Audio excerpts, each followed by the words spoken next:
नमस्कार फ्रेंड्स, मैं हूं doctor Toishi Sharma, interventional cardiologist USA से।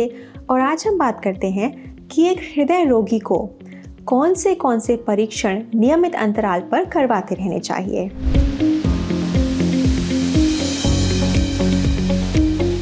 तो फ्रेंड्स, अगर आप एक हृदय रोगी हैं तो जो आपके टेस्ट्स हैं और मॉनिटरिंग है उसे हमें सोचना चाहिए कार मेंटेनेंस की तरह। हम ब्रेक डाउन का वेट न करें और नियमित समय पर चेकअप्स करवाते रहें और लैब टेस्ट करवाते रहें।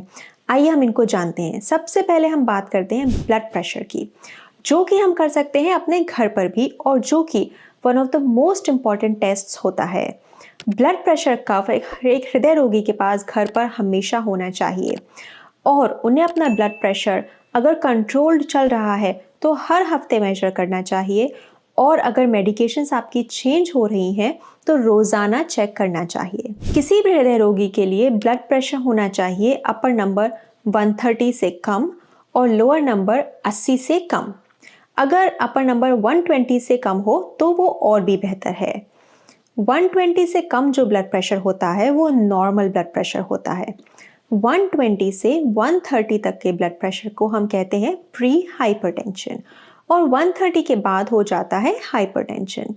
इसलिए हृदय रोगी का ब्लड प्रेशर हमेशा 130 से कम रहना चाहिए।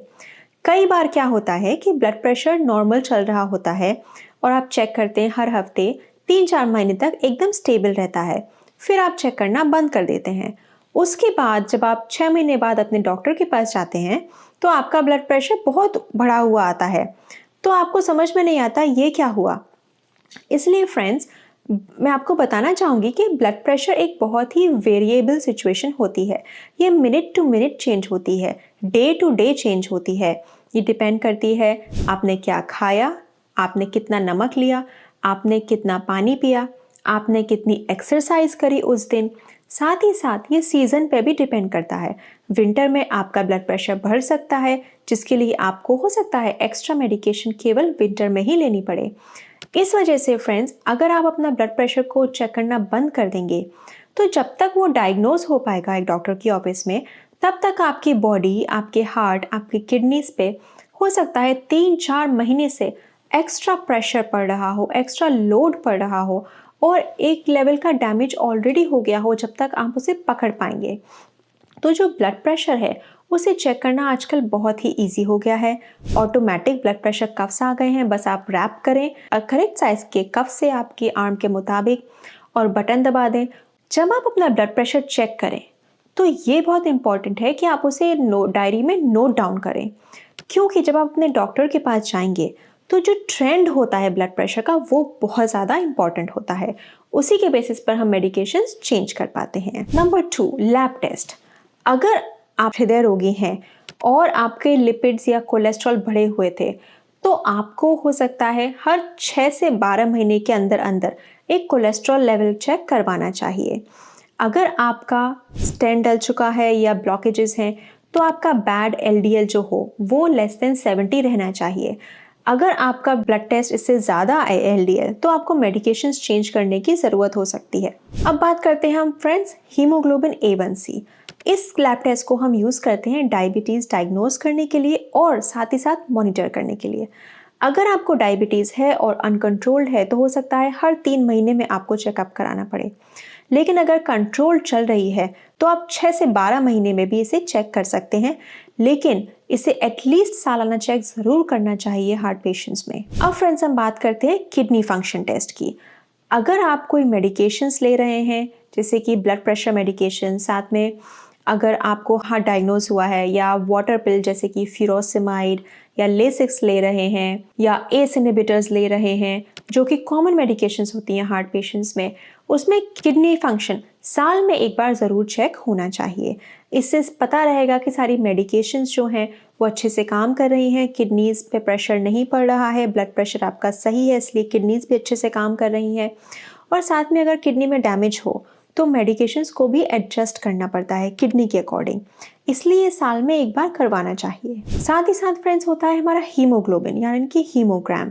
इसे हमें साल में कम से कम एक बार करवाना चाहिए, क्योंकि अगर आपको अनीमिया हो, हीमोग्लोबिन की कमी हो, तो ये आपके हार्ट फेलियर को एग्जैजरेट कर सकती है, आपकी शॉर्टनेस ऑफ ब्रेथ को, चेस्ट पेन को एग्जैजरेट कर सकते हैं, और इसके लिए आपको अप्रोप्रिएट फर्दर इवैल्यूएशन और ट्रीटमेंट की ज़रूरत पड़ेगी अगर आपका हीमोग्लोबिन कम हो तो। इसलिए इसे भी एक बार साल में इंक्लूड करना चाहिए।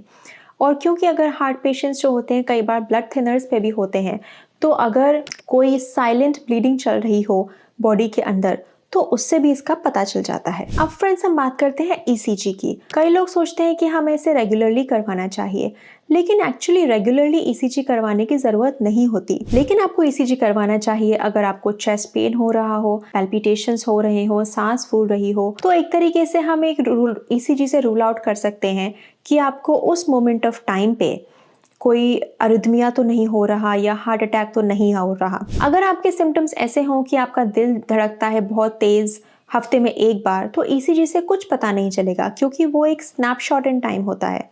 इस केस में आपको एक मॉनिटर करना पड़ेगा, जिसे आप 3 दिन या 1 हफ्ता या 2 हफ्ता पहनेंगे, ताकि हम उस एपिसोड को कैच कर पाएं जिसमें आपके सिम्टम्स आ रहे हैं। इसके बाद फ्रेंड्स होता है एकोकार्डियोग्राम। अब एकोकार्डियोग्राम को सालाना करवाने की ज़रूरत नहीं होती, ये होता है एक अल्ट्रासाउंड ऑफ द हार्ट। ये डिपेंड करता है पेशेंट टू पेशेंट। अगर कोई वाल्व में प्रॉब्लम हो तो डिपेंडिंग ऑन द प्रॉब्लम और कितनी सीरियस प्रॉब्लम है, हो सकता है हम हर 6 महीने में रेकमेंड करें, या फिर हो सकता है हम हर 3 साल में रेकमेंड करें। तो ये पेशेंट की सिचुएशन पे डिपेंड करता है, हार्ट फेलियर है या नहीं, पंपिंग फंक्शन नॉर्मल है या नहीं, वाल्व में कितनी दिक्कत है, पल्मोनरी आर्टरी में कितने प्रेशर्स हैं, और आपकी प्रीवियस स्टडीज़ कितनी स्टेबल रही हैं। इसके बेसिस पे हम डिसाइड करते हैं कि आपका एकोकार्डियोग्राम कब रिपीट होना चाहिए। और फ्रेंड्स उसके बाद हम बात करते हैं स्ट्रेस टेस्ट की। कई लोग ऐसा सोचते हैं कि सालाना स्ट्रेस टेस्ट करवाना चाहिए। एक्चुअली ऐसा बिल्कुल भी नहीं है। स्ट्रेस टेस्ट को रेगुलर करवाने का कोई खास फ़ायदा नहीं होता। इसको हम रेकमेंड करते हैं अगर आपके सिम्टम्स में कोई चेंज आया हो या कोई नए सिम्टम्स आए हो, तभी इसको करवाना चाहिए। कभी कभार अगर मेजर सर्जरी होने वाली हो किसी हार्ट पेशेंट की और उससे सिम्टम्स नहीं हो, उस सिचुएशन में हम बिना सिम्टम्स के भी स्ट्रेस टेस्ट कभी कभार रेकमेंड करते हैं। अगर सर्जरी बहुत बड़ी हो तो हम ये रूल आउट करना चाहते हैं कि हार्ट हेल्दी है। और साथ ही फ्रेंड्स ये टेस्ट तो नहीं है, लेकिन कुछ सिम्टम्स को रेगुलरली मॉनिटर करना चाहिए अगर आप हार्ट पेशेंट हैं। आपका वेट जो है अगर वो अचानक बढ़ जाए, तो अगर आप हार्ट फेलियर पेशेंट हैं तो आपको अपने डॉक्टर को बताना चाहिए। इसके साथ अगर आपके पैरों में सूजन हो तो ये भी एक साइन हो सकता है कि आप वाटर अक्यूमुलेट कर रहे हैं, अपने डॉक्टर को बताएं। अगर आपकी हार्ट रेट बहुत ज़्यादा या बहुत कम हो तो भी आप अपने डॉक्टर को बताएं। और अगर आपको डिजीनेस हो रही हो, चक्कर आ रहे हो, तो भी आप अपने डॉक्टर को बताएं।